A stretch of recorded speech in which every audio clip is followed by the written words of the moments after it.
بسم اللہ الرحمن الرحیم۔ السلام علیکم ورحمۃ اللہ وبرکاتہ۔ آپ صلی اللہ علیہ وآلہ وسلم صبح ناشتے میں کیا لیتے تھے؟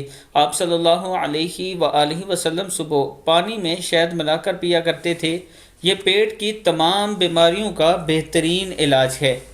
اگر روزانہ 1 کپ نیم گرم پانی میں 1 بڑا چمچ خالص شہد ملا کر نہار منہ پیا جائے، اس سے وزن اور پیٹ بھی کم ہوتا ہے۔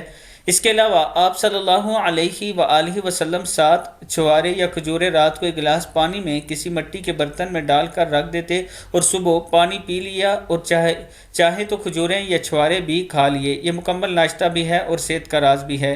کھجور کا کھانا باعث صحت اور تقویت ہے۔ آپ صلی اللہ علیہ وآلہ وسلم نے فرمایا، جو آدمی صبح 7 اجوا کھجورے کھائے وہ اس دن زہر اور جادو کے نقصان سے محفوظ رہتا ہے۔ بخاری شریف میں ہے۔ اللہ تعالی ہم سب کو اس پر عمل کرنے کی توفیق دے۔ السلام علیکم ورحمۃ اللہ وبرکاتہ۔